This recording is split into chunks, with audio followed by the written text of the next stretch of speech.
Hello there, Mr. Sanders here, and I've decided to review this little DVD I bought myself. No Mercy 2002, along with the SummerSlam of that year and Survivor Series, are considered three of the best pay-per-views that WWE has ever really produced. And I'm here to go through with it and see if any of that holds true. The first match on this card was Goldust versus Christian and Y2J. I really wish they would have, done something beforehand to kind of, I don't know, get the crowd more into Goldust, because I know that a lot of their promos were just hilarious. But I guess the crowd knew about it well enough. Because the thing is, here they were actually really into this match from the beginning. Both Booker and Goldust managed to pull off some pretty surprising moves that you don't really always expect out of them. And there were a lot of clever spots, especially with the tag team partners themselves. I wouldn't call this a great technical wrestling display, but it was still entertaining nonetheless. Goldust was really put over well in this match. And there's actually a very good example of one of the best recoveries I've ever seen. Near the end of the match, when Chris Jericho tries to hit Booker T with a triangle drop kick, he goes to springboard off the rope, and the rope breaks. But Jericho just drop kicks him normally, and the ending is that you can tell the ending was supposed to be Jericho was supposed to moonsault Goldust and win, but Jericho recovered and simply did a regular moonsault off the top rope. And I gotta admit, that's pretty impressive. The match was kind of short, running in at about, I think, 7 or 8 minutes. And I wouldn't call this an amazing match by any means, but for an opening tag match with the time given, it worked well. I'd say that for the type of match they were trying to go on, and generally for a pay-per-view, you don't want to jump the gun with the greatest match ever starting out, because then it becomes really tough to follow up.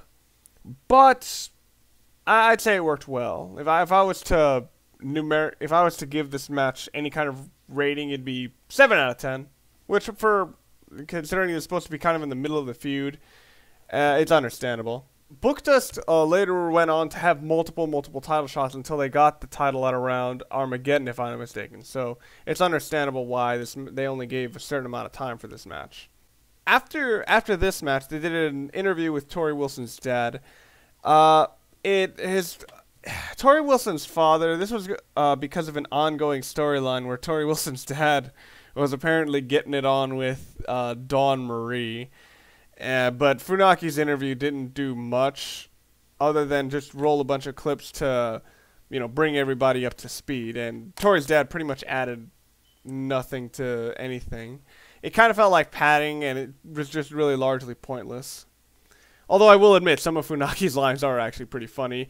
And thankfully, it's not that long. Although for the time it has, it kind of drags. So the next match was Dawn Marie versus Tori Wilson.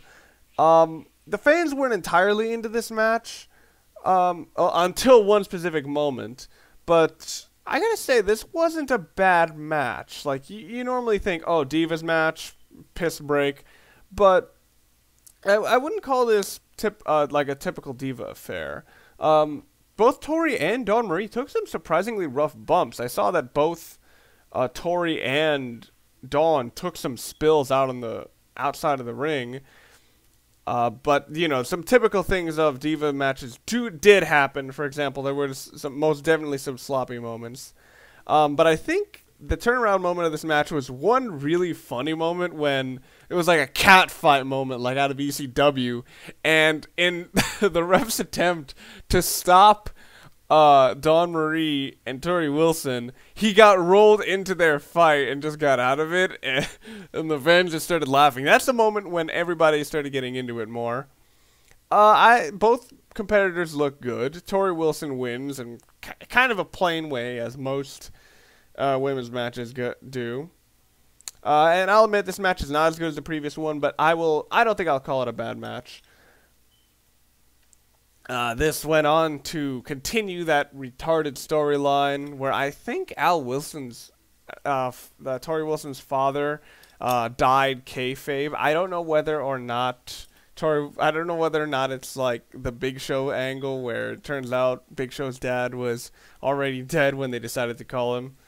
But for the match that was given, for the match that was shown here, I'll give this like a 6 out of 10, I guess. Because that's just above not bad. Because the thing is, I do think there were, with the one good moment in the match, and the fact that I really wouldn't call this bad, that's about what I'd put it, 6 out of 10. Next up was an interview with RVD. RVD is kind of a crappy promo artist in my opinion, but I gotta say this was hilarious. This is by far the best interview I've ever seen RVD do. Pretty much the whole thing is just him impersonating Ric Flair, but my God, it's just hilarious seeing him do that stuff. And then that kind of transitioned directly into where Jonathan Coachman, after interviewing RVD, went into trying to do an interview with Paul Heyman and Taker's mistress, if you will. Paul Heyman just said, we're not answering anything, and then Taker's mistress, supposedly, tries to start talking shit about Undertaker. The ongoing storyline with this was that Paul Heyman brought up, Taker's cheating on his wife, who I think had appeared on screen several times. But Taker's mistress, it was just a bunch of bad acting, obvious line reading, and it was an attempt to try to catch everybody up to the ongoing stupid storyline between Taker and Lesnar. This was a waste of space, and it kind of dragged things down after that excellent RVD promo. Okay, next up, Rob Van Dam versus Ric Flair. The storyline behind this match was that pretty much Ric Flair screwed Rob Van Dam in the previous pay-per-view, costing him the match against Triple H for the title. So here's the revenge match. The match opens up very quickly, and a lot of Van Dam's signature attacks are done so early that they end up carrying very little weight. Something about this match just didn't work well. Everything felt like meh almost all the way through. I mean, Flair does a low blow at one point, and it seems unremarkable. It's got to say something. There are occasional strong moments, like when Van Dam does a surprisingly graceful reversal for him especially. And I'll admit the match never felt to the point where like it was dragging on and on and on. But honestly, this match wasn't that great. The crowd did get into it more as the match progressed, but I felt that this was just a forgettable match.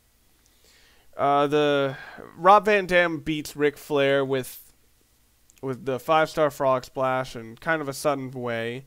And I'll admit, Rob Van Dam is put over well enough to make him a contender for the title at the next pay-per-view. But other than that, this match is nothing special. If I was to rate Rob Van Dam versus Ric Flair, it'd pretty much be the bare minimum of not bad, and that's 5 out of 10. They do a brief backstage segment with Big Show, Stephanie McMahon, and Eric Bischoff. It basically shows the tension that Big Show has going through in this time, and sets him up to leave from Raw to SmackDown shortly after this pay-per-view. I'm sure this would have had some interesting effect in context, well, for the time, but it kind of feels pointless here, and it doesn't mean much. But I'll admit that it at least does kind of buffer the show to kind of ease things up. Now, later on in the night, one of the planned matches is Kane versus Triple H to unify the Intercontinental and the World Heavyweight Championship, so that it's just going to be the World Heavyweight Championship. So, to prepare us for that, they show a history of the Intercontinental title. It pretty much highlights a lot of the noteworthy belt holders and a lot of the more interesting moments. It was a good, interesting thing to watch, and it tried to add a lot of weight to match going later on, and it was a good way to calm the audience down without boring them. The next match on the card was Jamie Noble, the Cruiserweight Champion, with Nidia, defending his title against Tajiri. The backstory to this is pretty much that Jamie Noble and Nidia turned on Tajiri, and he's seeking revenge. This match had a lot faster action compared to the other two matches, and there was some really unique offense going on here. There was pretty good pacing in this match, especially for one of this speed.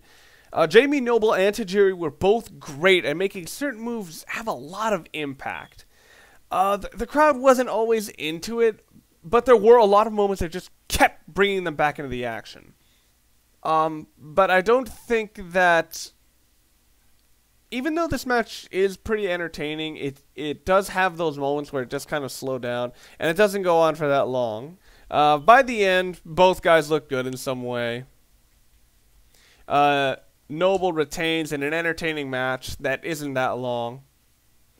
If I was to give it a numeric score, it'd probably be 7 out of 10. Good, but nothing great. And I'd say the biggest reason for that is probably it's just too short. Next up was a backstage segment with Los Guerreros, Chris Benoit, and Kurt Angle. It's definitely one of the funnier moments here. What pretty much happens is that Chris Benoit calls over Eddie Guerrero in a moment that very briefly made me very, very sad. But what happened was Chris Benoit informs Eddie, "Hey, Chavo's getting beat up by Kurt Angle."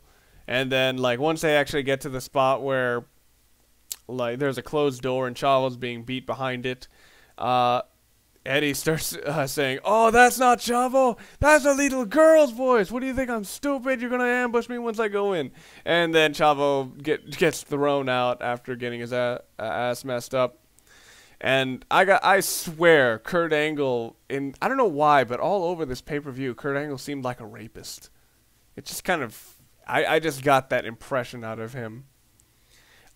This was pretty much meant to provide closure for something that happened on SmackDown, but because that's not shown ahead of time on the DVD, any kind of karma you could have felt out of it didn't really work. Next match was Triple H versus Kane, the Intercontinental and World Heavyweight title unification, Triple H being the World Champion and Kane being the Intercontinental Champion. Backstory of this match was basically that Bischoff wanted the two titles unified. One show, one champion! And that Triple H was messing with Kane in the infamous Katie Vick storyline. This was an attempt to make Kane more complicated, but this really only ended up making him more of a fucking joke. And unlike when he impersonated Hulk Hogan and Rock earlier in the year, this wasn't entertaining in the slightest. Now, this wouldn't be so horrible except fucking King and JR keep talking about it. It's fucking painful every time they mention it. But they do have kind of a reason for trying to make a different side out of Kane, because here's the thing. Kane is not the monster that he used to be in this match. This was after Kane tore his bicep, and after that injury, Kane was never as strong as he used to be. And really, his performance has always suffered because of that. I don't know what it is about Kane and Triple H, but for some reason, they can never work well together. There's always a few examples about it. Things just don't kind of work with them. You can tell with a lot of sloppy moments, and how they just keep going back to the same fucking attacks of punches in the corner, punches in the corner, punches in the corner. I swear, like 10% or no, 25% of this match is just that. This match is dragged on and on for so long, but I'll admit it started to get better once they stopped mentioning Katie Vick, or maybe they just got more into the match. Who knows? The amount of interference from the outside actually does make Kane look strong, but considering he loses and nothing much happens with him much afterwards, it hardly seems like it matters.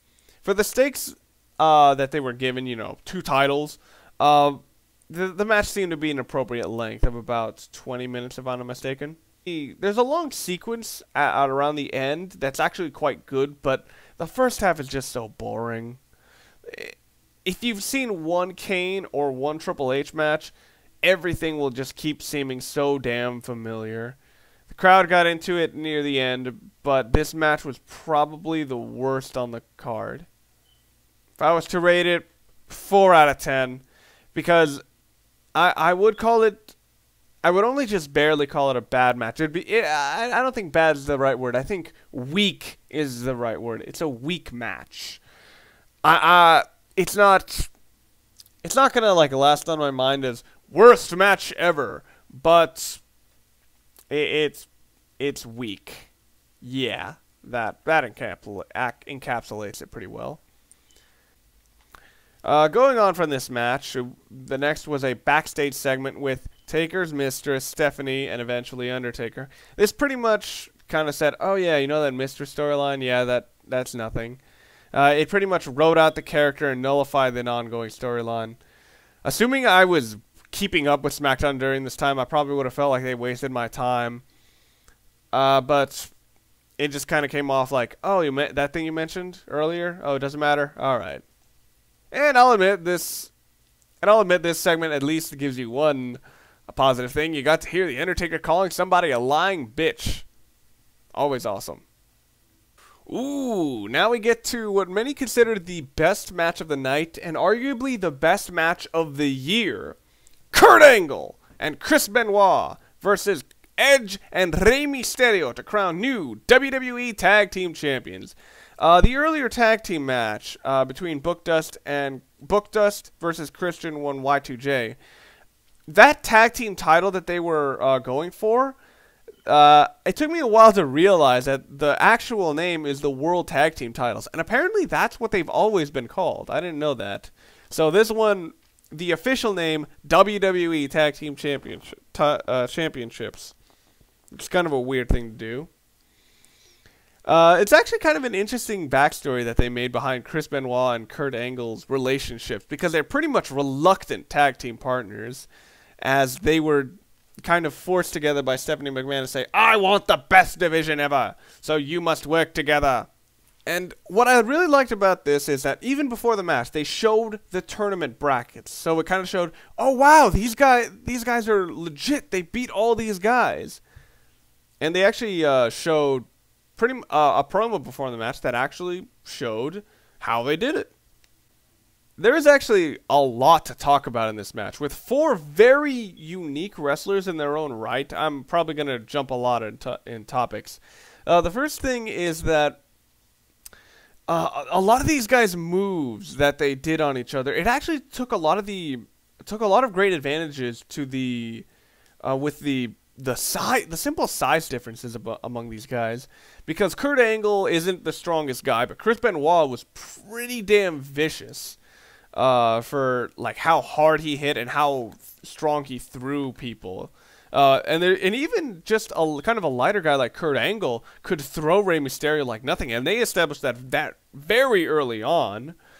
And even just the way a lot of these guys moved with a lot of their attacks that they did on each other, they were very distinct in how they acted. Because even though you could argue that Kurt Angle and Chris Benoit have very similar styles, they came off as very different in this match. And that's actually a very good thing, because it allows everybody to stand out in their own way. Something that you'll almost never hear anybody say is that the commentary in this match was actually very good. They were actually very good at kind of calling the action as it kept happening and bringing up how good every single guy is. Probably Michael Cole and Taz's best play-by-play that I've ever seen. And even beyond the technical skill that they showed in this match, which they definitely did, there were a lot of really funny moments that lightened the mood for another change of pace, because there are a lot in this match. Everyone does something that's very off from their typical roles, and it actually makes all the wrestlers have some very surprising moments. And unlike the corner punching match earlier between Kane and Triple H, everyone's actions feel pretty unique to themselves, and almost never does anybody in this match actually do the same move twice. And if they do, it's like a chop or a German suplex. And what's very interesting here is that there are a lot of movements that you can tell are very stock, like the 2 arm drags into a stronger move. But they actually do a lot of those kind of stock moves for very contrasting styles. So they actually kind of feel refreshing. And this actually happens very repeatedly throughout the match, and it works pretty well. It's got to say something very, very good when I can't point to a single person who stole the match because everybody did something great here. There's such a rich move pool that's used in this match, and the pacing is very well done. This match is almost always entertaining while providing some very, very strong moments. Some of my favorite moments come from a lot of the great tag team moves done by Rey and Edge, all of which were different but enthralling in their own way. Kurt and Chris Benoit did a great job of drawing heat from the crowd, and even if you can't get into the whole, oh, good guy, bad guy routine, it's still easy to laugh at what they're doing if you just get into the role of, ha, they're such assholes. The tag team psychology was actually really well done, with a lot of small moments enforcing the ideas being told. For example, the idea that Chris Benoit didn't want Rey Mysterio in. It's a little thing, but done many times in different ways, and it adds a lot to the match. The match can feel a little boring at times, but this is a complete rarity in this match. The crowd really, really got into this match, and they were pretty much into it from beginning to end. The ending of this match, whew, it's just a flurry of unique moves, reversals, and false finishes. It's awesome! And to top the whole thing off to this match, it just flowed so smoothly. From beginning to end, it just flowed so well. Each scene just kind of went so well into the next. It really amped up the crowd. Everyone looked great, and the match itself was very entertaining other than some small moments in the middle. Most people do agree that this is the best match on the card. It's not my favorite, but I will admit it's pretty damn good. If I was to give it a number, it'd be 9 out of 10. And before you start harping on me, just barely not a 10. It's just one of those things where I can't really give it a 10 because it doesn't give me that feeling that I kind of demand out of a 5-star match. Anyway, the next segment going on was pretty much just kind of a backstage segment. Pretty much Taker got a shot into his hand, and it set the plot point up that Undertaker was not supposed to feel anything in his hand. Whether or not that worked is arguable. So between the tag team match and the main event, that we had a women's match. Trish Stratus, the women's champion, versus Victoria with the title on the line. It kind of seems a little out of place to be on the card this damn high, but there was little else to fill out time in this match, and you have to ease up the crowd after a very, very good match. So, in my opinion, this is appropriate. The crowd wasn't entirely into this match, and I'd say more than likely that was because they were probably very tired from the last match, because you could tell they were really into that one. Even by her entrance, Victoria didn't seem to have the presence about her compared to Trish. But once she got into the ring, the crowd did start reacting to her. And just like the match earlier today between the two divas, Victoria and Trish do some very unconventional tactics for the women's division, such as a lot of power moves, some strong style strikes, and some rough bumps on the outside. But of course, like the other divas match, there were several sloppy moments and some kind of weird psychology in the match. You know, those moments like when she's on the top rope, she knows the person is standing up instead of sitting down, so it's like, why is she still climbing? And those type of moments just kind of take you out of the match.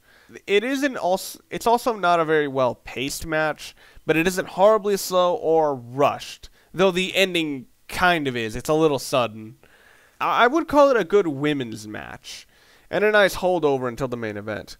I know it seems like there's not much to say about this match, but I'll say that it is good. I'd give it like 7 out of 10.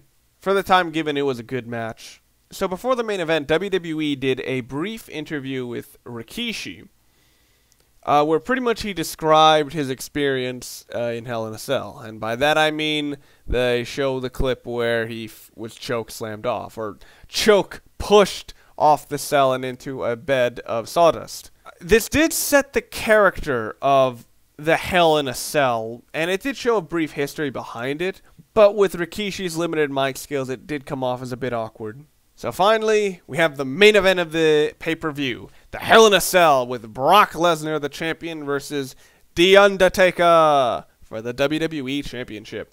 Backstory going into this was pretty much that Taker was screwed out of the title at the previous pay-per-view, and along the way to this pay-per-view, Lesnar broke the Undertaker's hand, so it's now in a cast, which can be used as a weapon. So the one thing that I think this match did very well is that it just flowed beautifully from beginning to end, and pretty much never dragged. I gotta say that this match flowed even better than the tag team match. Almost all of Lesnar's offense in the beginning involves Undertaker's busted up hand, and it's a good way to show Undertaker having an understandable weakness without necessarily needing to make him less strong, although it does kind of suffer from some sloppy moments. The cell is really well utilized in the beginning and the middle. Near the end, they just kind of stay in the ring, but for an ending that's kind of appropriate, especially considering they weren't going to go through, like, they weren't going to, like, throw him off the top or whatever. And what's really cool about how they use the cell is that they kept pulling off some really interesting offense, like, throw him up against the wall, and then on the rebound, wham, clothesline. And when Brock Lesnar did, actually the spot that Undertaker did to Shawn Michaels in their Hell in a Cell match, it was actually pretty cool. This match is also really, really brutal at times. Taker and Lesnar just take a lot of shots like champs. There are a lot of times when Undertaker hits Brock Lesnar with his cast, and you could fucking tell he really hit him. Lesnar bleeds quite a bit in the beginning, but damn, at the end, Undertaker's bleeding so damn much. And it actually really does bring out another side of this match, because it does kind of make you feel more sympathetic towards Undertaker, because he looked fucked up with all that blood running down his face. And even in this cell match, Paul Heyman was still actually involved somehow. I mean, he wasn't in there as much as other matches, like in his Rock match at SummerSlam, but he still was kind of used occasionally as an assist role. And, oh my god, one thing that's absolutely hilarious is how he's just screaming the entire match for, you know, any number of reasons. And it's just hilarious. That alone is worth watching this match. And really, another great thing about this match is just how it did a great job of transitioning from, oh, badass Undertaker is beating up the asshole, Brock Lesnar, to kind of showing a weaker side of the Undertaker once they actually bust off the cast.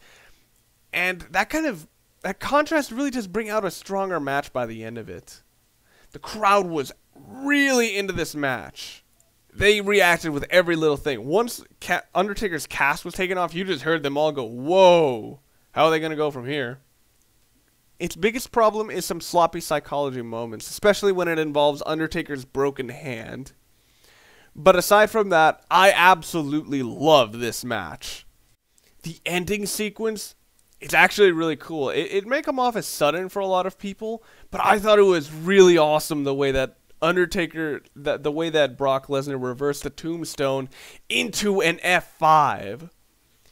I'll admit this is not a technical showcase by any means. It is a brutal fight style match, but I fucking love it.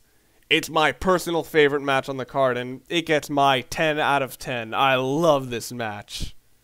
Now, how would I really talk about this pay-per-view as a whole? I gotta say, the card structure is actually really well done. I know some people are gonna disagree with me, but yeah, a good pay-per-view doesn't really have, like, great match after great match after... well, not necessarily great match. I'd say a better word is incredible match, incredible match, incredible match, incredible match. Because the problem with that is you're going to get tired, and it's going to be really hard to appreciate the great matches. As a structured card, this actually really makes a lot of sense. You start out with something that'll get the audience into it, get the audience amped, but not get them tired. You kind of draw them down a bit, and then you build them up slowly. But I will say that it didn't do everything it could have. Rob Van Dam and Ric Flair really should have been a better match than it should have been. And Triple H versus Kane should have been a much better match. I understand these guys really don't have the best chemistry, but geez, it really did kind of bring the show down. But I will say that even though not all these matches are as good as they should have been, I like that all the matches are actually pretty unique. even when you think of the women's division, you kind of think of very similar competitors all around. But if you look at this, it's kind of like, oh, a more fragile women's division in the undercard, and a much more hardcore. I wouldn't cut, and a much more strong style women's division in the upper card. I love this contrast between matches because, as I said earlier, when you have too many. If you have amazing match after amazing match after amazing match, a lot of times you can't properly appreciate it. But because everything contrasted so well and kind of juxtaposed nicely as each match flowed into the next, it kind of made every match better. It made every match feel better than it could have been. Again, there were a lot of matches on this card that should have been better. Most specifically, Triple H versus Kane. But this is actually, I'd say this is actually a great DVD for what it is. You know, just sit down and for the value of just sitting down and watching it from beginning to end. It's a very good DVD. So what would I rate this DVD overall? For the flow that it has and the two very good matches that it has very late on, I'll give it a 9. The only thing holding it back is two matches that should have been a lot better than they were. And those matches being RVD versus Ric Flair and Triple H versus Kane. But still, definitely buy this DVD. No Mercy 2002. I got mine on eBay for actually really cheap, and I'm pretty sure you can too. This is Mr. Sanders, and I hope you've enjoyed watching this. Remember to rate, comment, and subscribe. And I'll catch you guys later. So with the combined 3 broken necks in this match,